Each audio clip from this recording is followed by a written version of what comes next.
بسم الله الرحمن الرحیم. د سیاسي مشرانو اختلاف او توافق د ولس د خیر لپاره یا د سیاسي معاملو لپاره اکثرا دلته پخوا ولس ګرام ګڼل کېده، ولې اوس کله چې سیاسي تعاملات لیدل کېږي خپله سیاسون پر دې اعتراف کوي چې ولس ګرام نه دی او دا سیاسي مشران دي چې اختلافات ترمنځ لري او حتی په ملي مسایلو او لویو مسایلو کې چې باید دوی سره اجماع ولري هم اجماع نه لري او د یو بل پر وړاندې سیاسي دریځ نیونه کوي. په دې وروستیو کې دا مسایل ډېر شوي دي. ځینې خلک یې د حکومت ناسم مدیریت بولي چې نه یې توانېدلی سیاسي کتلې سم مدیریت کړي. ځینې خلک یې بیا د حکومت سمه لار بولي چې ګواکې حکومت نسبتا سم روان دی او د ځینو ګټې تر پښو لاندې شي او دا دې لامل شوی دی چې بالاخره هغه جهتونه د سیاسي مخالفت تر عنوان لاندې سر راټول شي. هره غونډه او هره ناسته چې کېږي او هره مسله چې په افغانستان کې د یو سیاسي مفهوم په توګه مطرح کېږي په دې کې ګڼ اختلافي موضوعات راپورته کېږي او سیاسون د یو بل سره اصلا اجماع لپاره غاړه نږدي.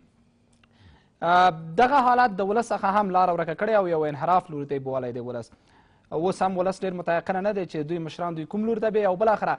د مشرانو لخوا هم هر څه د یو سیاسي معاملې په توګه کتل کېږي. اوس ولس ډېر ګرم دی او یا هم دغه مشران. دویم مسله دا چې په دې وروستیو کې دا اختلافات ولې ډېر زیات شوي دي او درېیمه مسله دا چې اختلافات او توافقات پر کومو موادو باندې واقعا پر ملي ګټو یا شخصي ګټو. سلام وختون خیر. تودو بحثونو خپرونه زه میرویس سانکزی ته وړاندې کوم. درې محترم مېلمانه په همدې مسله را سره بحث وکړي. د ولسي جرګې غړی ښاغلی کمال ناصر اصولي، د ولسي جرګې غړی ښاغلی ګل پاچا مجیدي او د ولسي جرګې غړی ښاغلی لالی حمیدزی. په خیر راغلی، ښه راغلاست. اصولي صاحب، تاسو په دې وروستیو کې لیدلي وي د حکومت سره مخالفت، د حکومت سره بیرته توافق یا د حکومت په منځ کې اختلافات یا خپله بیرته د هغه سیاسونو په منځ کې چې د حکومت سره اختلاف لري د هغوی ترمنځ اختلافات. ګمان مو څه دی، تحلیل مو څه دی چې دغه اختلافات پر څه دي؟ پر ملي مسایلو، پر ملي ګټو او بیا هم پر نورو مسایلو؟ بسم الله الرحمن الرحیم. تاسو ته د میز ګډونوالو او د شمشاد ټلویزیون کتونکو ته نیکې هیلې او احترامات وړاندې کوم. اصل د بنیاده که دا مسله وڅېړل شي، افغانستان کې هغه اشخاص چې د خلکو مشرۍ ته راوځي په سیاسي ډګر کې په دا تیرو 40 کلونو کې دوی کوشش کړی ده چې د ډلګیو لپاره سیاست وکوي، نه د ټول ولس لپاره. او هر هغه څه چې د افغانستان خلک پرې راټولیږي لکه د ملي ګټو په نوم باندې، د ملي ګټو په مورد باندې هم همدغه سیاسیون اتفاقي نظر نه لري. نه تنها دا چې د یوې ډلې لپاره سیاست کول د یوې سیاسي څیرې او یا هم قومي ټیکهدار او یا هم احزاب چې په افغانستان کې موجود دي د هغوی مشران، مطرح احزاب البته زما هدف ده چې شپږو د پنځو نه تر اووه پورې د احزاب دي چې په افغانستان کې مطرح دي، دوی د دې په ځای چې د افغانستان د خلکو لپاره سیاست وکوي، د خپلې ډلګۍ دپاره سیاست کوي او اتفاقي نظر په ملي مسایلو باندې هم شتون نه لري. دوی هر وخت د همغې ډلې ګټې د ملي ګټو سره برابروي او د ملي ګټو په عنوان باندې د افغانستان په خلکو باندې مني. اوس د خلکو مثلا د اصولي صاحب، اوس که ولس نه وي یعنې تاسو د ولس نماینده نشئ کېدی، که ولس نه وي یعنې رهبر نشي کېدی، خو دغه ولس بیا ټاکنې کې ځي دغه خلکو پسې، بیا جبهه جوړېږي، بیا خلک ورپسې زنده‌باد او مرده‌باد نارې وایي. یعنې فکر نه کوئ چې ولس هم ګرم دی د خپل سیاسي شعور دپاره؟ ما هر وخت ستاسې سره په ګردیو میزونو کې او په نورو ټلویزیونونو کې ویلي دي چې ملت په خپل انتخاب کې هر وخت ملامت دی. انتخاب دوی په قومي او سلیقوي برخوردونو، په حزبي تمایلاتو، په انډیوالیو، په ملګرتیاو، حتی په کلیوالۍ باندې کوي. هغه انتخاب چې باید په نورو معیارونو باندې وسي دوی دومره راکوچنی کړي چې کلي او قوم ته یې سره یوسي. بنان د کلي نماینده او یا د قوم نماینده چې کله راځي هغه بیا په نورو علمي معیارونو باندې نه دی برابر دی یو پوست لپاره، هغه که د ولایت لپاره وي، هغه که د وزارت لپاره وي، هغه که د وکالت لپاره وي، کله چې ولسي جرګې ته هم راځي د خلکو نماینده. او په غټ سیاست کې د افغانستان د ولسمشر چوکۍ هم بدبختي زموږ د ملت دلته شته ده، بدبختانه. خو اساسی مسله دلته دا ده چې په افغانستان کې د افغانستان د سیاست د بنسټ د جوړولو او یا په بل لحاظ باندې په افغانستان کې د یو سیستم د جوړښت لپاره افغانان څوک نه پرېږدي.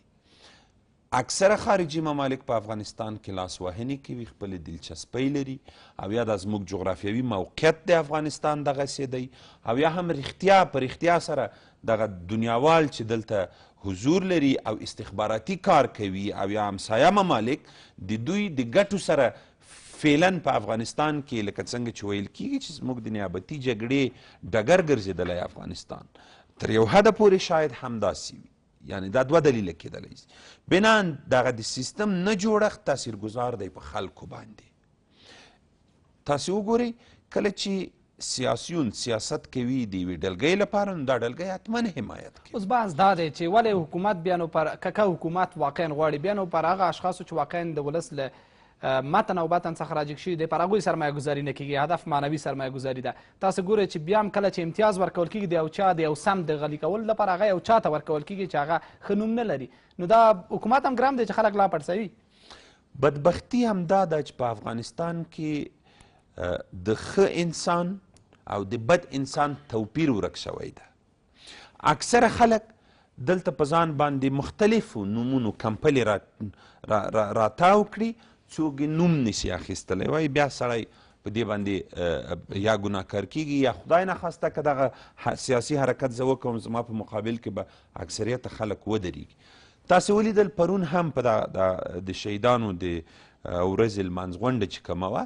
په دې کې هم داسې مباحثات روان وو چې په افغانستان کې گویا یو قشر خلک د نورو خلکو څخه اضافه دي او یا ښه دي. ګورئ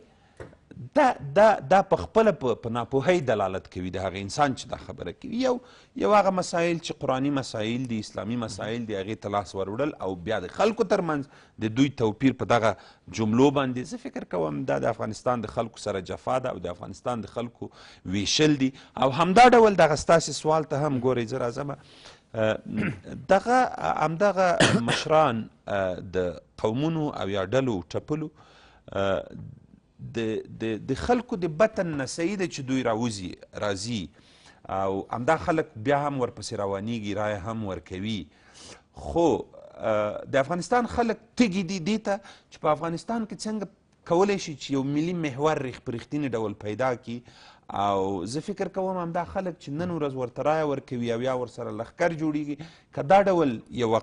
ملي قوه رامنځته شي چې د افغانستان د خلکو د ژوند د هوساینې لپاره کار وکوي، دا خلک به په یوازې توګه پاتې شي او اکثریت ولس به د همدغه ملي محور په طرف باندې حرکت وکړي. کله هم چې بحث کیږي لکه نن چې تاسو وایئ هغسې هر بحث کې چې کیږي حتی د حکومت اساس هم که موجود دی، حتی شاید خپله ولسمشر هم همدا مسله یادوي چې د ولس واقعي اساس باید صحنې ته راشي، واقعا دغه ټیکهداران او هغه کسان چې باج اخلي هغوی ته باید باج ورنه کړل شي.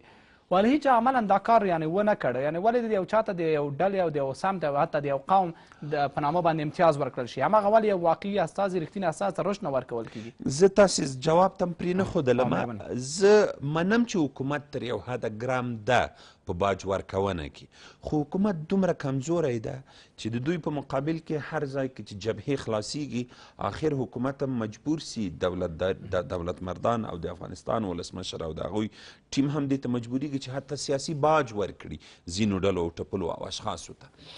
دغه په دې کې د حکومت ملامتیا هم شته ده.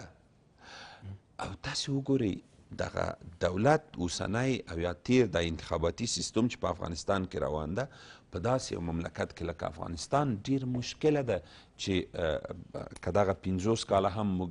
په انتخاباتو کې نور پاتې شو او خپل ولسمشر په انتخاباتو راولو، د سیستم د جوړښت مسله چې هر ولسمشر شعار هم ورکوي په افغانستان کې، دا به د ناکامۍ سره مخ، ځکه بدماش لوفر لوچک دا به هر وخت موقف ته رسیږي. نن سبا زه وینم چې ټوپکماران او دا ځینې جنګسالاران په ولایاتو کې هم خپل ټیمونه جوړوي.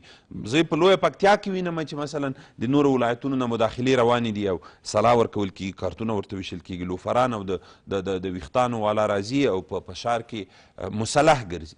دغه بدبختي د افغانستان خلک ټول ولس همدغه د سیاست په نه پوهېدنه او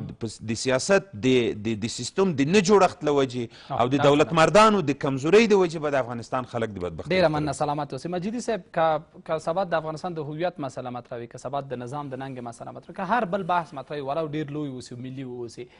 تاسو به وګورئ چې که کومه غونډه وي هر مشر که هغه جهادي وي که هغه سیاسي وي که هغه حکومتي مشر وي چې دریځ ته ودرېږي د هغه په الفاظو کې به 80% هغه خبرې وي چې خپل رقیب ته به په یو ډول سره زیان رسوي یا په یو ډول سره به هغه مخاطب کوي او بالاخره هغه خبرې به کوي چې یو سیاسي شدید اختلاف بوی ورکوي. ضعف چیرته دی یا عیب چیرته دی چې بالاخره سیاسي اختلافات دغه حد ته رسېدلي دي چې په لویو مسایلو کې موږ اجماع نه لرو. ځینې خلک حکومت ګران بولي او ځینې بیا دا سیاسي مشران ګران بولي چې دوی اکثرا محوریت د فکر هماغه خپلې ګټې دي. د مهربان خدای په سپېڅلې نامه سلامونه وړاندې کوم دوستان ته ټول لیدونکو اورېدونکو ته. عرض کوم چې لکه په افغانستان کې چې همیشه ویل کېږي چې ملي منافع دلته تعریف شوي نه دي یا تعریف شوي دي څوک په پوهېږي نه. دلته رهبري هم نه ده تعریف شوی په افغانستان کې، ملي قاید هم نه ده تعریف شوی. هغه اوصاف چې باید ملي قاید یا رهبر ولري هغه په دې رهبران د افغانستان کې نشته. زه مثال ته وایم، موږ ته دا رهبران چې نن را باندې ټپل شوي دي دا د کوم ځای نه راغلي؟ آیا دا په اصطلاح د عامیانه دا د تودو د منځ نه راوتلي دي رهبران شوي؟ آیا دا یوه د غیر مسلحانه یو اصولي مبارزې په حیث چې د ډېرې حتی د اکثره رهبران چې دي د پوهنتون یا د مکتب د وخت نه را شروع کړي وي راشي یو رهبر دی یو حزب شي یو مشر شي یو قاید شي یو رهبر شي. دا رهبران د کومه نه شي؟ اول د دې تعریف راته وایه. دا په پاکستان ایران کې موږ باندې رهبران شوي دي، د جنګ زیږېدلي رهبران دي. دا یو. دویم د دوی مشکل دا دی چې دا موږ ته پردیو سازمانو لکه ایسای لکه د هغه قوم د ایران د دوی موږ ته معرفي کړي دي، یا شاید غربي نړۍ یا شاید امریکا او اروپا موږ ته معرفي کړي وي. نو دوی هغه خلک رهبران ورنه جوړوي خصوصا د پاکستان او د ایران د ګاونډیان چې هغوی د ګټې دپاره دوی کار وکړي. هغه څه دوی کوي د دوی نظریات د دوی کړه وړه مطالعه کوي چې دغه سړی د موږ په ګټه دی ولې د افغانستان په تاوان دی. همدغه نن مشران شوي دي چې افغانستان دې ځای ته رسېدلی دی. ځکه موږ تاسې ولیدل چې ډېر ښایسته رهبران مو ډېر ښایسته مجاهدین په پاکستان کې ترور شول، په اسلام آباد په کراچۍ په پېښور کې ترور شول، ترورونه روان وو. همدارنګه په نورو ځایو کې هم دا رهبران د جنګ زیږېدلي دي او دا که داسې واضح درته وایم چې اکثریت یې ایسای موږ ته معرفي کړي دي. نو په دې رهبرانو نه به ته څه توقع ولري په افغانستان؟ یو شمېر نوي دغه 14 کالو کې رهبران سول. دا همغځي دي، دا همغځي دي، همغځي نه یو بچي کړي هغه قومندانان مو نن رهبران شوي دي. دا هم څوک نه دي چې یا د مسکو نه راغلي وي یا د امریکا نه راغلي وي، خو دا هم د مغو ډلو ټپل. دلته څه شی دي؟ دلته سیاسي احزاب وجود نه لري. دلته ډلې ټاپلې دي او د ډلو ټاپلو رهبر مشران دي د ګټو په خاطر یوه ډلې جوړې اوس په جالبه ده کله چې دا مشران دي د پاکستان یا ایران یا غرب را معرفي کړي دي، دوی ته د ولس ګټې مهمه نه دي او دوی بالاخره په هغه سطحه کې نه دي، دوی د احزاب هم احزاب نه دي ډلې دي. نو بیا خو دلته یو څوک وله یا په نظام کې او یا په دې ولس کې چې دوی دې حد ته ورسوه دوی لګیا دي لا هم زیاتیږي چاغیږي او لا هم پیاوړي کیږي. نو دلته یو څوک ملامت دي چې لا هم دوی ملاتړ کوي، لا هم دوی سره د ښه چې پوهېږم چې د ایسا یا د ایران یا د بل چا کس دی. ګورې ولس متاسفانه بې سرپوښه شوی دی. دا وخت غواړي د دې ځای نه د فرار په نوم مهاجرت په نوم دلته یو حکومت راغلو خلکو نیول او رانیول یې شروع کړل. څه وتښتل پاکستان کې هلته هغه ملي خلک وو، څوک اروپا امریکا ته ولاړل، څه مالته شهیدان کړلی شول. هغه نه وروسته بالاخره ونه شلو د افغانستان دننه ایسای راغلو، دلته یې په ترورو شروع وکړه. د شمال نه ونیول تر جنوبه، جنوب غربه پورې تر مشرقي پورې دلته یې څوک پرې نه ښودل. څوک په فرار شول تر اوسه پورې ملته دي، څوک دلته. او دلته چې اوس ته سیاسي رقابت کوي او دلته ته سیاسي مبارزه کوي، متاسفانه د په خالي لاس اوس په افغانستان کې نه کېږي. که ډېره پویه ولري هم ډېره پویه چې ولري په خالي لاس نه کېږي. دلته هغه څوک اوس شته دي چې دلته د دې رهبرانو 20 دانې په جیب کې دي، د دوی عقل دومره زیات دی، پوهه دومره زیاته دی، د افغانستان دپاره برنامې لري، حتی دا امکانات دوی نه لري د خپلې برنامې ولس ته ورسوي. نړیواله ټولنه ملاقمندي نه لري. په سر کې د امریکا چې دلته یو سم زعیم د افغانستان دپاره راشي چې د افغانستان ملي منافع د ده ته هر څه نه، ځکه دلته بیا د امریکا په منافع سره موږ په ټکر کې کیږو. امریکا هم نه غواړي چې دلته د ده منافع په خطر کې شي، یا اروپا حتی پاکستان خو یا ایران خو یا ورې نه غواړي، روسیه. نو دغه مسایل دي چې دغه ځای کې موږ د رهبرۍ تشې سره مخامخ یو او د دې ډکول یو ولسي شعور ته ضرورت لري. اوس متاسفانه په افغانستان کې موږ تاسې ګورو چې موږ تاسې میډیا په کومه روانه ده چې ولس ته شعور ورکړي، موږ تاسې تعلیم او تربیه په څه رقم روانه ده چې خلکو ته یو شعور ورکړي، موږ تاسې جوماتو او د تکیه خانونو د څه لپاره یعنې یو بل بحث هم کیدی شي چې شاید مجبوریتونه یې خو ځواب له تاسو واخلو که احیانا دغه کس وسله ونه لري، دغه کس پیسې ونه لري او نامشروع پیسې مخ پر زیاتېدو نه وي، دغه کس زور ونه لري، نو سبا ته شاید دغه ولس که سیاسي شعور هم لري نن له ډاره ورسره دی، سبا دا ورسره نه وي. دغه د یو چا مسؤلیت ګرځي چې د سر باندې نامشروع پیسې بندې کړي، په ده باندې نامشروع وسله بنده کړي، وسله یې ترې راواخلي، زور یې محدود کړي، نو طبعا اتومات دی د رهبرۍ څخه دی د شان شوکت څخه غورځي او واقعي یک کس چانس برابریږي. دغه کار ولې نه کیږي؟ دا هغه وخت کې کیږي چې ولس خپل ارادې ته پرېښودلی شي او د ولس اراده په حکومت کې تمثیل شي. تر اوسه پورې د ولس اراده د موږ په حکومتو کې تمثیل شوې نه ده. بهترین ټولټاکنې تیر ځلې موږ لرلې چې د افغانستان په تاریخ کې دومره خلک ټاکنو ته نه وروتلي، ولې په څه رقم بدنامې شوې او څه رقم حکومت یې ولس ته ورکړو. که چېرته د انتخاباتو په اساس حکومت دلته جوړ شوی، زه فکر کوم چې د دوی ګیله اوس ټول شوی وای. دلته نه ما درته وی چې اول په راس کې امریکا دا شی نه غواړي چې دلته یو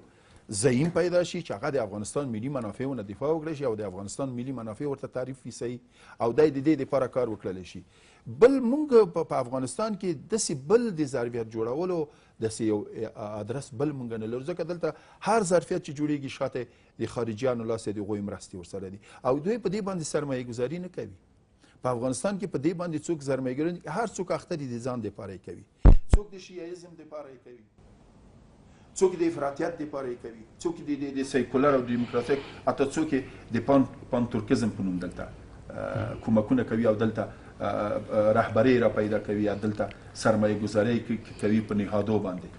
مونږ تاسې دلته په افغانستان کې ګورو او د دې په راس کې متاسفانه داسې خلک وي چې اصلا هغه وړتیا د دې نه لري، ولې راوستلی دی ځکه د هغه په وجود کې دوی کولی شي خپل سیاست په ډېره ښه توګه ورسېږي، ځکه هغه سره د افغانستان ملي مسایل دومره مطرح نه وي، فقط اما ژبني قومي اسامتي هغه لږکیو په اساس عمل ته دي. تاسې بخښنه غواړم، زه تاسو ته یو ډېر ښه مثال وایم. که چېرته په افغانستان کې ملي منافع صحیح تعریف شوی وای او دلته یو شعور موجود وای،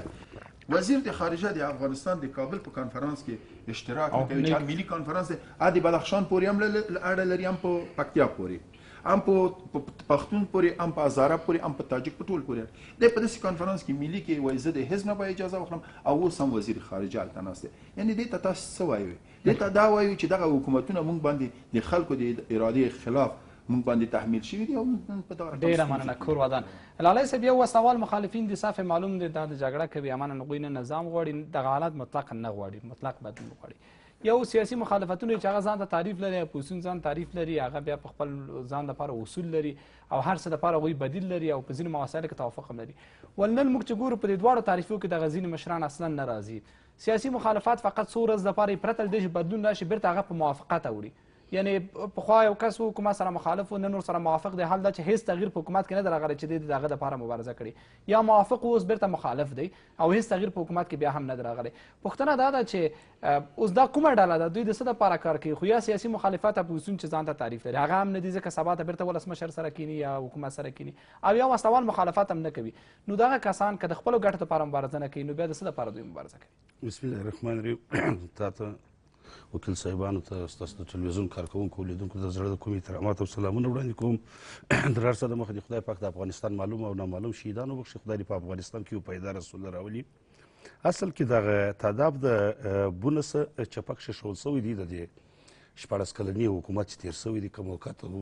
انتقالي او که دوې دورې کرزی و، که دا اوس ډاکټر صاحب اشرف غني دی، بالخصوص خاص ته د اوسني نوي حکومت، دغه نوی حکومت چې په وجود باندې رالی هغه څوک چې په فساد باندې اخته و، یا د مځکو په غصب کې و، یا د مواد مخدرو په قاچاق باندې اخته و، هغه خلکو ځانونه ټولول، یو یو چې ځان یې ټولوي. حتی ډېر داسې خلک ول چې خپل فامیلونه ټوله انتقال کړل خارج ته. نو د دې حکومت یا خپله د ډاکټر صاحب اشرف غني چې هغه انتخاباتي کمپاین یا د دغه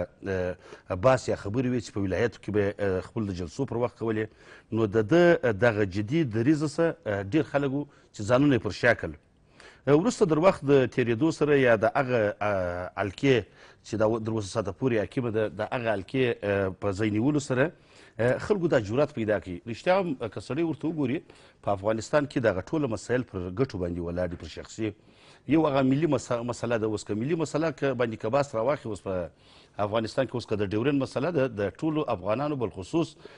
زموږ د ځوان نسل دپاره یو ننګ و خو هغه ننګ ته موږ په ښکاره باندې ګورو چې هلته دواړو غاړو ته عملیات هم وو، سمې خاردار هم روان دي، دروازې هم جوړې شوې.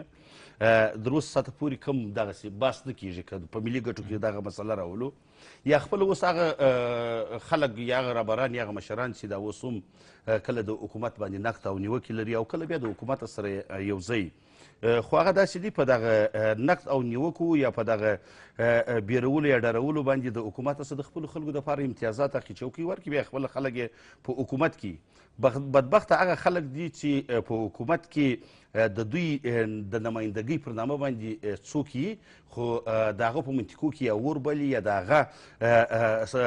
د منطقې څخه ډېر خلک یې په بګراوند ګوانتانامو یا نورو محبسو کې ناست دي یا هره ورځ وژل کېږي خو د پوښتنې څوک یې نه وي. خو دلته که دا یو شي ته سړی وګوري په افغانستان کې مشترک قومونه دي چې ګډ ژوند سره کوي. دا چې کوم خلک یوه ورځ پر حکومت باندې نیوکې کوي، بله ورځ بیرته د حکومت سره یو ځای یا دغه سیاسي رهبران یا هر څوک چې دي، نو د دوی ګټه هم په دغه کې ده چې یوه ورځ به نیوکې کوي، بله ورځ به د حکومت سره یو ځای کېږي. جدي دریځ او قاطع دریځ که موږ وګورو په افغانستان کې په هېڅ یو ډله کې موږ په دې خاطر باندې نه دی لیدلی، هر هغه ډله چې په وجود باندې راغلې ده چې یا په وجود باندې راځي هغه به بهرنی ملاتړ لري، که بهرنی ملاتړ ونه لري داخل په افغانستان کې هغه یو خروش نشي کولی، بلکې په حکومتداري کې حکومت نشي کولی. نو هغه په دې خاطر باندې تاسو وینئ چې په حکومت کې اکثریت خلک که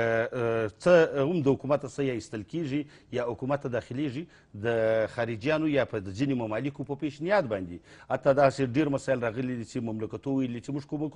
کومکونه قطع کوو که چیرې دغه پلانی چارواکي یا د وظیفې څخه لرې سو یا د پلانکي ته وظیفه نه ورکوي. خو دلته یوه دغه مسله ده. بله مسله که ورته وګورو، یو هغه مسله مخالف دی چې د حکومت سره جنګیږي، په جنجال ورسره اخته دی، چې هغه هم د ډیرو مملکتو ملاتړ د ځان سره لري، داسې نه دی په خواخوږي یو ادرس دا سری بیا نو خلکو ته باید واضح شي بربنډ نه شي، بله ورځ بیا څوک د چا پسې د لاریون په نامه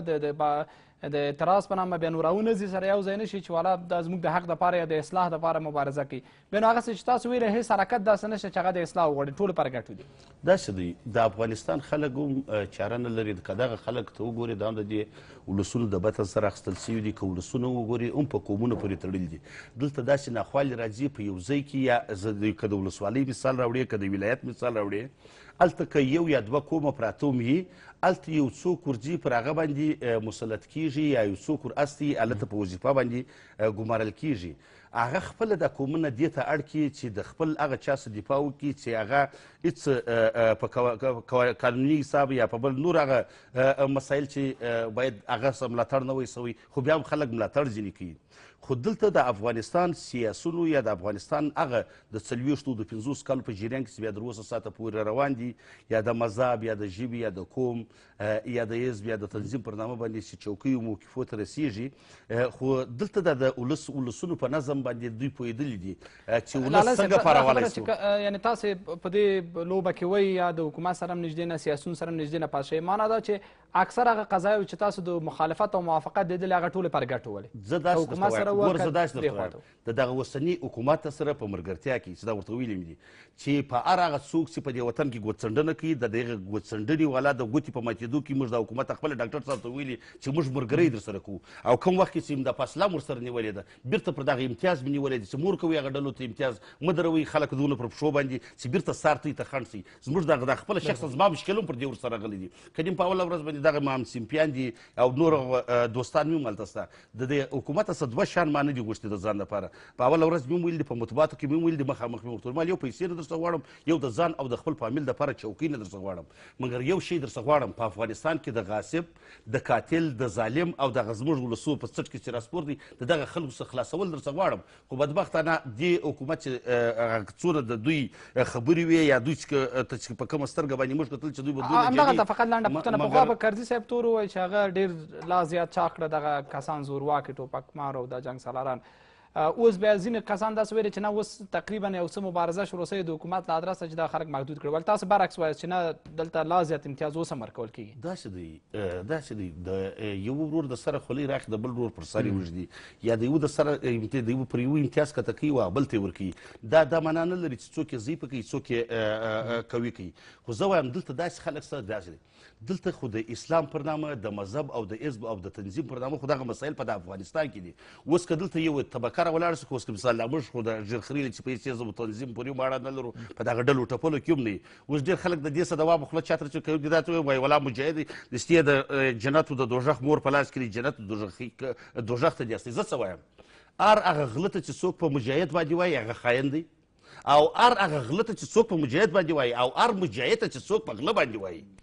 دلته غل او مجاهد اوس سره معلوم نه دي. اوس که دې پر غله باندې غږ وکړي سته غلې ولا دا مجاهدینو ته سپکاوی وکړي، او که دې پر مجاهد باندې نقص ولا دا غلو ته سپکاوي. زه وایم پر غله سړی د مجاهد نوم نه ایږدي، پر مجاهد سړی د غله نوم نه ایږدي. دلته دغه دوه شیان باید سره جلا سي، او داسې نه دي چې جنت او د دوژخ لار په افغانستان کې ده او د جنت او د دوژخ ټکټان دلته د 5-6 کسانو په لاس کې دي، بس که دغه جنت او دوژخ ته اړوي. زه وایم چې یوه لویشتم ځکه چې د چا د غصب کې ورځ در قیامته دې دغه ګناه بس ده، که زما سره خو دغه راسره دی ورځ در قیامته دې دغه ګناه بس ده. زه دې ته نه پوهېږم. زه په سلهاو په زرهاو مړې کړي دي، غصب یې کړي دي، چور یې کړي دي. پوښتنه چې ځینې وکړي دوی غنیمت نیولی دي. نو هم که دغه مسایل که دغه اسلامي اړخ یې راواخلي، که دا خو د خدای دپاره دي، پر ولس دې دا بار څوک نه اچوي. که د دفاع خبرې دي، خو د افغانستان کې د دفاع خلک معلوم دي چې اوس هم د افغانستان څخه دفاع څوک کوي. دلته دا ټول مسایل سره ګډ دي. ځینې ډارن خلک چې ځینې ضعف نقطې لري یا د فساد کې لري یا نور مسله د ضعف نقطې ولري، هغه د دې نامه څه ویرېږي چې چې کافر دي نه کړي، او دوی خو خپله په دغه باس نشي کولی، ولسونو ته دغه انګېزه نشي ورکولی چې خپله د ده څه ته پوښتنه وکړي چې در کومه ځای په غصب او په چور کې ډوب دی. نو خو دلته خو دغه مسله ده چې سره ورک دي. سلامت اوسئ. مننه. یوه لنډه دمه لرو، بیا هم تاوده بحثونه دوام لري. بیا هم ښه راغلاست. اصولي صاحب دلته یو مسله یاده شوله، یو د ټاپو مسله هم ده. مثلا که احیانا چاته لاس وروړل کېږي، بیا نو بحث راپورته کېږي چې د مجاهدینو سم حکومت کم سو یا زیات شو. که بل چاته لاس وروړل کېږي، بیا وایي چې د فلاني قوم انحصار رامنځته کړی، دا بل قوم یې منزوي کړی دی. دغه ټاپې هم دي چې ځینې کسان که حکومت برابرۍ کې اراده هم ولري، هغوی له ویرې څخه دې مسل دغه کېږي زړه نه ښه کوي. او بیا د ولس خواته متاسفانه د اندېښنې ځای دا ده چې ولس څخه هر کله بیا هم د قوم خبره وسوله، او بیا هم د مجاهد او نه مجاهد خبره وسوله، بیا هم دغه ولس ورځي ورسره درېږي او زه باید د خپل قوم یا د مجاهد یا د نه مجاهد دفاع باید وکړم. نو فکر نه کوم چې دا به ډېره سخته وي چې موږ د بالاخره هغه واقعي رهبران ته ورسېږو، واقعي رهبران دې ولرو، هغه څوک دې ولرو چې واقعا د ولس څخه پورته شوي. ما په هغه اوله کې دا خبره وکړه، زموږ په ټولنه کې معیار د انتخاب او معیار د مشرۍ نه دی معلوم. بدبختي هم دلته ده چې په ټولنه کې د خپلې شخصي ګټې په خاطر باندې خلک د مختلفو نومونو څخه استفاده کوي، عین د اسلام د سپېڅلي دین څخه استفاده کوي. په لسهاوو زره جریبه مځکه به یې غصب کړي وي، د اسلام د نوم څخه به استفاده کوي، ښځې به یې کونډې کړي وي، ماشومان به یتیم کړي وي، د خلکو حق به یې خوړلی وي. دا اوس به هم دا اوس جنګونو وخت خو نه دی، دا اوس به هم د دوی په فرمایشاتو باندې قتلونه هم کیږي، مګر هم کله چې د ګټې وخت راشي بیا به تر ټولو ښه مسلمانان هغه څوک وي چې دا کمپله په ځان زر راتاو کړي، او همدغه اشخاص. دغه مهارت چا ورته ورکړی ده؟ دا استخبارات ورته ورکړی ده، او دا مهارت لري په افغانستان کې. د افغانستان بدبخته ولس تر اوسه پورې هم په همدې نظر ده چې هر هغه څوک دلته ښه مسلمان ده، څوک چې ډېرې نارې وهي. موږ بدبخت شوي په همدې یو دا موږ ولس. په یو وخت کې د امان الله خان په ضد باندې خلک راوچتېدل، په ځاځیو کې په لمانځه مخکې ورته ولاړ د ټول خبر دی، د پاکستان نه راغلی شخص په لمانځه درېږي، شاته ورته خلک جماعت دا سړی جماعت ورکوي او شاته خلک لمونځ ورپسې کوي. کله چې لمونځ خلاصیږي مخ رااړوي، وایي ما خو بېګا خوب لیدلی ده چې کوم ځای کې چې ته لمونځ کوې نو په همغه ځای کې دغسې ونه ده او د ونې لاندې هر شی چې دي هغه راواخلئ، د امان الله خان په ضد استعمال کوي. هلته چې تلي دي هغه ونه یې چې دغه کړې سلا ده، کارتوس دي، ټوپک دي، او د امان الله خان په ضد همغه ځای نه دا خلک راولاړ شول. دا خلک هم د بلې منطقې خلک او راغلي ځاځیو ته. وروسته بیا همدغه سړی امیر المؤمنین کیږي هم په افغانستان کې. تاسې وګورئ څومره بدبخته ولس یو موږ. دا په ځاځیو کې نه و، بل څه کې فکر کوم په ځاځیو کې و دا مسله، ځکه د پاڼه چنار نه چې راغلي وو هغه سړی ورته مخکې شوی و، خو په خیر هلته هوټلچي و، چا کړي؟ انګریزانو ورته سلا د ونې لاندې ایښې، انګریزانو ورته لاره ښودلې او بیا وایي چې ما خوب لیدلی. اوس وګوره موږ خپله افغان ولس زر غلطیږو په شعارونو باندې. دا نن ورځ چې طالب جنګیږي بیچاره په کلي کې، دا فکر انګیزه څوک ورکوي؟ خو هلته خو استخبارات ورته ورکوي او دلته افغان ورور پې مړ کوي. زه دا وایم چې دغه اشخاص د افغانستان دولت باید شناسایی کړي او د افغانستان دولت همدغه اشخاص چې د پردیو استخباراتو سره کار کوي جزا ورته ورکړي. په روسیه کې کله چې د شوروي اتحاد د منځه لاړه، مافیا دومره قوي شوه چې د روسیې د خلکو ژوند یې تریخ کړی و، مګر هم د پوتین په راتګ سره دغه مافیا ټوله شناسایی و حکومت پیژنده، اکثریت مطلق ترور شول، مړه شول. په افغانستان کې ولې دا نه کېږي؟ زه وایم همدغه نظام چې څه کوي ودې کړي، خو افغانستان خلک دي د دغه غلو، فاسدینو، قاتلینو چې په مختلفو نومونو ولس ویشي د دغو څخه خلاص. اصولي صاحب چې حکومت وایي چې کله لاس وراوړو بیا نو تاسو ګورئ جبهې، تلافونه، لاریونونه، خیمې، مجاهد او نه مجاهد سهم او دا او هغه، نو هر چېرته یو غږ پورته کېږي که نه؟ دغه مقاومتونه کېږي. داسې نه ده. ګورئ که کله حکومت صادقانه برخورد وکوي او په حکومت کې په رهبرۍ کې د افغانستان دا 300 نفره 400 نفره چې د افغانستان دولت ټول رهبري کوي او ولایات والیانو قمندانانو پورې تفاهم سره وکوي چې موږ او تاسې لاس اخلو او دا وطن جوړوو، یعنی یو ګروپ یوې ډلې ته ضرورت دی چې تعهد ولري وایي چې دا وطن جوړوو. د هغې نه وروسته دا مقاومتونه هم کمیږي. کله که په رښتینې ډول ودرېږي 2 ورځې دې مقاومت ودې کړي، خو باج مه ورکوه. که دې کله باج ورکه یو ته بل راپورته کېږي، هلته غږ راج کېږي، بل ته دې که باج ورکه بل په بل ځای کې راج کېږي. نو څه قصه ده چې دا اقدام نه کېږي؟ تاسو وکتل چې دریځ په سر حکومت ته ښکنځلې وکړلې، جرم یې وکړ، جنایي جرم یې وکړ، سړی په ځای دی خپل ځای باندې پاتې، نه نړۍ څه وایي نه سیستم. ما دې د افغانستان ولسمشر کې یوه دوره یې کوم، دومې دورې ته نه راځم، کمپاین هم نه کوم. لالی مجیدي صاحب د کمپاین راته وکړي او ودې وایي چې اصولي د یوې دورې دپاره دې راولو، دومې دورې ته دواړو ته وایم چې زه نه راځم. دا یوه دوره یې کوم خو افغانستان پاکوم، د افغانستان خلکو نه دغه دغه پاکول چې تاسې دا د پردیو مزدوران دا ټول د منځه وړم. ولاکه یو هم درته دغه پاکول چې تاسې کوی شئ، تاسو څه کوئ چې پاکوی شئ چې دوی نسي کوی؟ دا ټول دوسیې لري. اوس خبره دلته ده ښه، دغه راواخله دا مشران چې زما د وطن د خلکو گویا مشري کوي، مځکې نه دي نیولي، دوسیانه ده، کولی سي بندي کې بندي کې واچوه. دا نه چې یو بیچاره راواخلي، سردار زازي په نامه یو د مابس قمندان بیچاره یې راواخیسته بندي یې کراته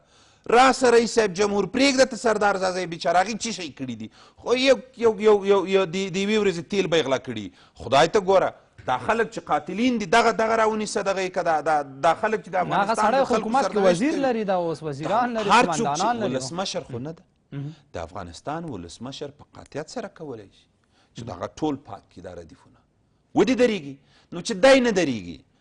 څوک درې په دې وطن کې؟ موږ خو ولاړ یو وکیلان یو، هغه په ولسي جرګه کې په هره مسله کې درېږو. وینان صلاحیت د چا سره دی؟ د جمهور رئیس سره. جمهور رئیس کولی شي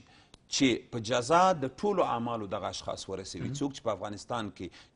جرم کوي او یا مرتکب شوي په جرمونو د پخوا نه یا دوسیه لري او یا هم په راتلونکي دپاره د افغانستان خلک دغسې یو کونج ته لیږي تر څو دوی ټول عمر ورباندې حاکمیت ولري. ډېره مننه کورودن مجیدي صاحب. واضح بحث یا د اعلان وشي دا خلک دا مشران ښه مشران دي، دوی د سره جوړ راشي، دغه افغانستان جوړیږي، دوی هېڅ عیب نه لري، ولس هم باید د دوی سره ودرېږي. او یا که له تاسو نه شروع تر عام وګړي پورې بیا تر حکومته پورې ټول دا غږ وایي چې دا مفسد دی، دا غاصب دی، دا زورواکی دی، د خلکو حق خوړلی، دا خلک یې وژلي دي، دا اوس هم حکومت نه باج اخلي، بیا نو یو عملي ګام د دوی پر وړاندې پورته شي، نو هم خلکو ته وایي چې دا بسړی بد سړی دی، هم یې بدیل نه وړاندې کوو او هم تر څنګ اقدام یې پر وړاندې نه کوو، لا هم هغه سړي ته پیسې ورکوو، لا هم ټوپک ورکوو، لا هم زور ورکوو، لا هم یو ډول مشروعیت ورکوو ورته راوځو، نو دا خو بیا په دې معنی چې موږ خپل ځان خپله غلطوو. ګورې مخکې مې درته وویل چې اصلا زموږ حکومت هم ضعیف هم دی او مجبوریتونه هم لري. په مجموع کې دولت لاس مو پردي ته اوږدی تر څو چې پردی تا ته اجازه درنه کړي افغانستان په داسې حالت کې دی ته دلته هېڅ شی نشي کولی. دا چې اوس همدغه افغانستان کې نن ځان مشران جوړ کړي دي دا یې د پردیو په مټو دلته دي ګر چې امریکا ته کنځا کوي ولې امریکا یې شاته ورپسې ولاړه ده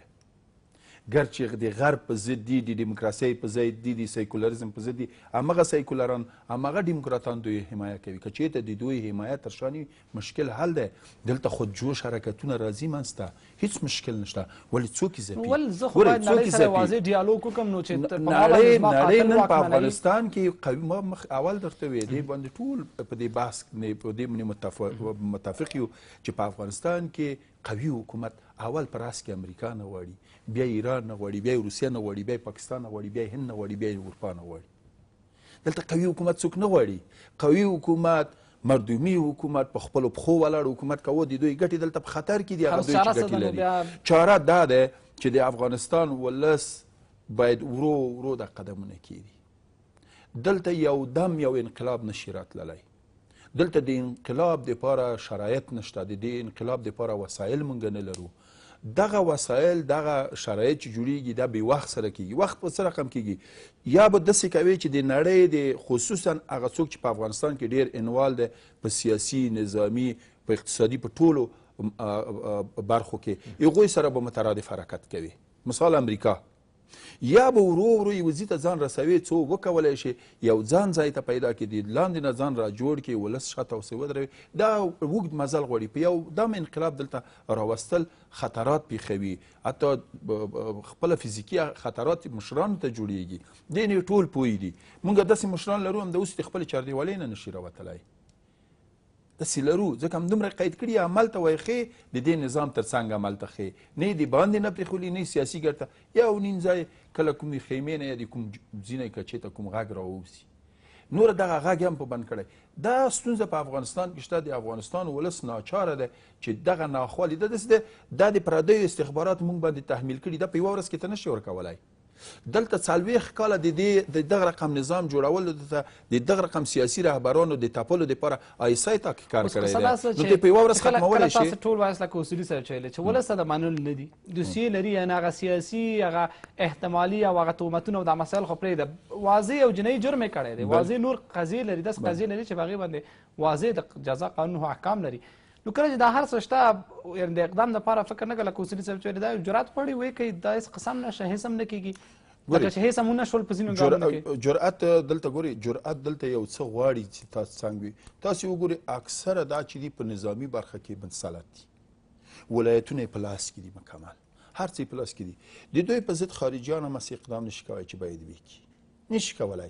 ځکه هغه موافق په دې نه دي چې دلته یو سم نظام راشي هغه وایي چې یو زورواکی باید په مزار کې ناست وي بل په ننګرهار کې ناست وي بل په پکتیا کې او په مرکز کې هم یو رئیس جمهور په نوم ناست وي دا د امریکا غوښتنه ده او که چیرته امریکا بیا دا ونه غواړي په سبا پورې دا حل کیږي که امریکا ونه غواړي چې دلته زورواکي نه وي که امریکا ونه غواړي چې دلته والیان په خپل سر چې مرکزي حکومت تابع نه وي که امریکا ونه غواړي سهار نشته وي هیڅ مشکل په دې کې نشته اساسي خبره چې ده اساسي خبره دا ده چې موږ باید د دې لپاره حوصله ولرو او ورو ورو مخکې لاړ شو په یو دم په دې کې انقلاب لکه 200 شمه ګروپ چې په یو تورې کوټې کې د خلکو سترګې ټولې رنډوي صاحب چې 18 کاله موږ شاته لاړو مخکې لاړو نه په 18 کاله کې موږ رښتیني رهبران ډېر کم وټوکېدله ولې جعلي رهبران او هغه کسان چې زموږ په وینه تجارت کې هغه ډېر زیات لا پسې چاق شوله نو خلک نور څومره صبر وکړي لکه شاته به ځي نور هم دی تمه نشته د اقل که یو ګام مخکې تللی موږ به ویلو چې صبر ورو به ځو شرایط جوړېږي ګوري همدا اوس په ولسي جرګې کې یا په سنا کې یا په مطبوعاتو کې په مختلفو نهادو کې په مدني ټولنو کې ځوان رهبران را پیدا شوي دي یو ورځ به وي چې دوی به دا ځای نسي د دې رهبران ځای نسي دا تغییر کوي خامخا دا تغییر راځي زه تاسو ته مثال وایم زه چلنج ورکوم یوه ورځ مې چلنج ورکړی را ده چې د ټول دلته ګوره رهبري په دې دغه رهبران چې دي دا رهبران د خلکو په زړونو کې هغه نه لري ځای نه لري زه یې په مستند درته وایم په خاطر د دې دوی ځای نه لري د خلکو په زړونو کې دا څلور غله چې تر څنګ یې ولر دي دا بحث بیل بحث دی چې په فساد ککړ دي په مختلفو جنایي کیسونو ککړ دي او سلو استخبارات سره روابط لري دا بیل بحث دی ولې راځئ زه چلنج ورکوم ډېر اسانه د انتخابات نه کوو د فیسبوک لارې نه ما اکثره وخت لیدلی دي راشئ د ډاکټر صاحب شهید نجیب الله عکس هم وراچوم دوی ژوندیو عکسونه ورشوم چې څوک ډېر لایکونه اخلي او شوي دي هم دي دا د ولس نظر دی ولې ماته زما سیاسي سرنوشت مهمه ده چې اوس متاسفانه دغه زورواکي او ټوپکوال سیاسي سرنوشت دا دی چې اول د رهبران که چېرته کېږي رهبران د خپلو په ګریوانو کې سر ټیټ کړي یو لاره دی حل دی وباسي دلته مشکل اساسي دا دی چې لاره حل وباسي هم باید د نړیوالې ټولنې سره مترادف حرکت وکړي په ټکر کې نه وي که ټکر کې وي دلته افغانستان کې یوه بله جګړه در باندې تپي دا جګړه تر اوسه پورې چې روانه دی دا هم د موږ د سرزورۍ د وجې نه دی که چېرته موږ سرزوري ونه لرو د نړیوال دلته 40 کاله کار کړی د استخباراتو د هغوی استخباراتو د کار دپاره نهادونه باید جوړ شي نظرونه باید تغییر وکړي یو فلتر نه باید تیر شي یو فکر باید ایجاد شي د دې دپاره وخت پکار دی او عاجلانه حرکت دی په ګټه ډېره مننه سلامت اوسئ لالی صاحب تاسې لکه وړاندې ویلې چې ګیله مو له ولسمشر څخه دغه واله چې نور باج مه ورکوه دغه خلک نور ځان ته جنجال په توګه نور هم لا زیات مه پړسه ولې تاسو د ولسمشر څخه داسې یو غوښتنه لرئ چې د مجید صاحب باور باندې هغه د هغه په واس نه بلکې د هیڅ بل ولسمشر په واس به په دې نږدې راتلونکي کې پوره نه وي نړیوال لا هم نه غواړي چې د قدرت دغه جزیرې ختمې شي نړیوال لا هم نه غواړي چې رښتینې رهبران د دغه دروغجنو یا کاذب رهبرانو ځای ونیسي نو دا په دې معنی چې بیا دلته د ولس او د حکومت او یا د یو دوه اشخاصو افرادو رول اصلا دومره ډېر اغېزمن نه دی دلته لا هم نړۍ ده چې هر څه کوي فکر نه کوي تر څو چې د موږ تعلقات نړۍ سره دغسې واوسي معنا دا چې دغه د دروغو رهبران به موږ حاکمي داسې دی یو هغه د خارجیانو ملاتړ دی چې د حکومتو سره وي چې یا ځینې مسایل پېښ شي چې موږ یې پر خارجیانو باندې وراچوو یو هغه زموږ د همسایګانو مداخلې دي چې ښکاره یې درلودل دي اوس هم لري او د هغو نفوس دی چې خپله دلته د حکومت په څنګو کې کړي دي د افغانستان اوسنی رئیس جمهور چې یو خارجیان غواړي که نه غواړي د افغانستان اکثریت خلکو غوښتل چې دی د رئیس جمهور وي د ده ملاتړ کوي او هر هغه چاته چې لاس وراچي د اسنادو د شواهدو مطابق کاغار قوت یې هغه په مقابل کې به ناتوانه او خلک به د ده ملاتړ کوي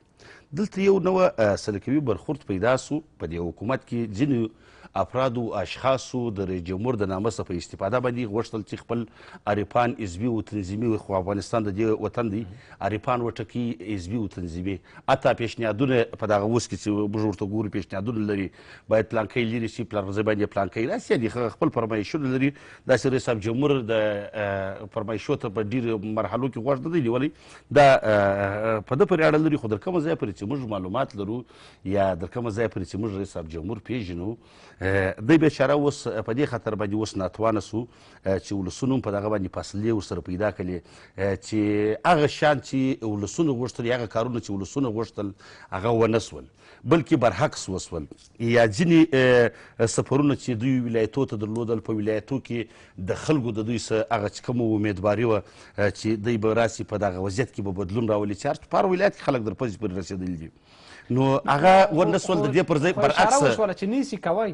نو داسې دی دلته دغه مسله چې شته دا نه کول یعنې دا یوازې په دې پورې اړه لري چې یوازې خارجیان دلته مداخله لري نو که دا په دې پورې هم اړه لري د رئیس جمهور په شاوخوا کې فاسد نشته رئیس جمهور د خپل واک په دوره کې فاسد ته واک نه دی صلاحیت نه دی ورکړی د خپل واک په دوره کې یو فاسد یو داسې چوکۍ نه ده ورکړې یو غل لرې کوم پر ځای بل غل راولم نو دا څه معنا لري یعنې معنا ده چې یو بل ته دوسیې لري نه یو بل سره کار نشي لري خو یعنې که داسې دی یو د ولسو قضاوت دی چې ولسونه قضاوت کوي دلته په افغانستان کې د منطقې بالخصوص ایراني او پاکستاني استخباراتو د حکومت په بدنه کې ځای وکړي زموږ د خلکو پر وړاندې یا زموږ د هغه خلکو پر وړاندې چې څوک واقعا د افغانستان ملي ګټو ته وفادار دي د هغو په مقابل کې ضد اوس مثلا چیرې داسې سړی چې هغه د ملي ګټو ته اوس نوم یې واخلي یعنې دا عیب نه دی چې زه داسې درته وایم چې خلکو نه ورک دي دا خلک په کومه نتیجه چې زه رسېدلی یم در هغه وخته پورې چې د پاکستان او د ایران لاسونه زموږ د حکومت په بدنه کې دننه وي در هغه وخته پورې زموږ هیڅ حکومت نسي کولی چې په درسته باندې دوی د ولسونو په خوښه باندې برنامې تطبیق کړي نه حکومت د کوم داسې مشر پر آیا داسې مشر شته چې واقعا ملي ګټو ته ژمن و بیا حکومت دغه په وړاندې اقدام کړی دی دلته زه داسې درته وایم دغه د ډیورن مسله چې ما وختي هم تماس ورسره ونیوی دا ډیورن د قانوني بڼه لري د ډیورن دواړو غاړو عملیات موږ ته د منلو وړ ول دا پر ډیورن پر باندې سیمې خاردار موږ ته د منلو وړ دی تاسو زموږ د سفیر خبرې نه ورکړه په تورخم کې دروازه جوړه سوله زه به استعفا کوم خو نه ده استعفا وکړله تورخم څخه په بارمل کې لا جوړه سوله نو دلته اوس زموږ څه وایي دی دغه زموږ سفیر د چا نمایندګي کوي هلته خو دا د یو سفیر د خولې خبره ده دا داسې نه ده چې زما سره یې کړې ده خو په مطبوعاتو په رسنۍ کې وکړه یا دا اوس چې هغه دوسیې چې 115 دوسیې دي دا اوس هغه عدلي قضایي کوم مرکز چې جوړ دی په ار کې په ریاست جمهوري کې جوړ شو آیا په دې کې خو د وکیلانو د دې وکیلانو دوسیه به نه وي خو هغه په دغه چې پر ځانو یې د شمارانو نوم یې شي خو د دې دوسیه وي نو ولې دغه یوې دوسیې ته لاس نه وروړل کېږي پلانکی خفه کېږي زه څه وایم دلته د خلکو د خفه کېدو د خوشحالۍ دپاره اوس حکومت د دې دپاره نه سول چې دغه غریبې طبقې هغه طبقه چې دا اوس په اور په لمبو کې سوځي چې دا هغه مشکلات ته رسیدګي وکړي خلک دا اوس نور نسي ویلی د چا په مقابل کې څوک یو دلیل به ووایي هغه ډېر کلیشهي دلیل هم دی خو معمولا ویل کېږي وایي چې که هر چاته لاس وراوړو معنا دا چې بیا هم پر وړاندې مختلف اوازونه پورته کوي کله وایي چې انحصار دی کله وایي چې دلته واقعا قومي مافیا رامنځته شوې ده کله وایي چې دا غواړي چې موږ منزوي کړي کله وایي چې مجاهدین منزوي کړي کله په شمال کله جنوب کې کله ترکیه کې کله کابل کې یو ائتلاف راته جوړي یعنی دلیل د حکومت دا دی چې دغه سیاسي مخالفتونه بیا ما کار ته نه پرېږدي زه مجبور یم چې تفاهم سره مخکې ولاړ شم انعطاف سره نرمۍ سره مخکې لاړ شم ګوره زه یو شی وایم په افغانستان کې په دې نوي حکومت کې چې کومې مهمې او غټې قضیې پیښې سوي دي چې په هغه کې د ولایتو سقوط هم په هغه کې انتیار او انفجار هم په هغه کې د ولسوالۍ سقوطونه هم راغلي دي په هغه کې په کابل کې هم ډېرې پیښې سوي دي د دې عوامل یا د دې هغه بنیادګذار یا دغه چې پلان سوي دا ولې یو څوک د ملت سره نه شو شریک چې په دغه قضیه کې پلانکی سړی دغه ملوث دی یا دلته ګوره دغه یو شی ولسونه اوس داسې نه دي چې څوک نه پوهېږي د افغانستان ټول خلک پوهېږي اوس خلک په دې نتیجه باندې رسېدلي دي چې څوک د خپل غله دفاع یو کوم چې د خپل غله دفاع کوي بل قوم هم مجبوره کېږي چې د خپل غله دفاع وکړي حکومت د دې دپاره نه دی چې په څنګ کې د زه خپل غل ساتمه او پلانکی ټکومه او دلته ګوره داسې دی په افغانستان کې زه پر دې بیا زه دغه د ژبې والت باندې کوم حساب نه کوم چې کوم څوک په کومه ژبه پورې تړلی دی نه په دې سره چې کوم څوک په کوم زون پورې تړلی دی یا څوک په کوم ولایت پورې تړلی دی مګر ځوان نسل د هم د جنګ قرباني دی ځوان نسل هم د توطیو قرباني دی ځوان نسل هم د په دې حکومت کې د دوی د بدون د برنامه نه لري د شوارو قرباني دی معنا دا چې حکومت پخوا غندې روان دی د جنګ سالاران به نور هم وپړسېږي زه چې در کومه ځایه پرې خبر یم یا ما ته چې کوم معلومات اصل چې واقعا چې توپک سالاري واقعا غاصبي واقعا د پردیو ایجنټ هغه نه بندیخانې ته ځي نه هغه د وظیفې څخه لرې کېږي هغه څوک به قرباني کېږي چې 15 لیټره تیل یې غلا کړي په یو ځای کې دوسیه لري لنډه یوه خبره لرم داسې نه ده چې په افغانستان کې هېڅ پاک خلک نشته شته دي د تودو د منځ څخه به د افغانستان خلک رهبران هم پیدا کړي بالکل شته خو ضعیف حالت روان دي په ضعیف حالت کې دي وخت غواړي 10 کاله لا نور غواړي ځکه په 10 کالو کې به ځینې شیطاني څیرې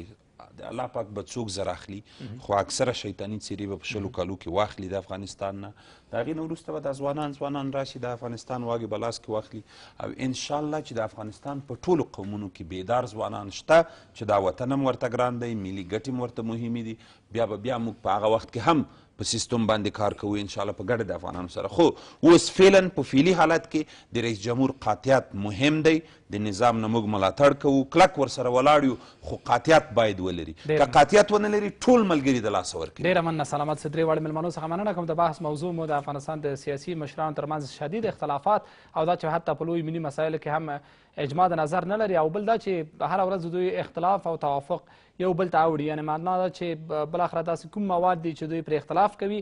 ملي ګټې دي چې دوی په اختلاف او توافق کوي او یا هم شخصي ګټې تر بیا مو پاک الله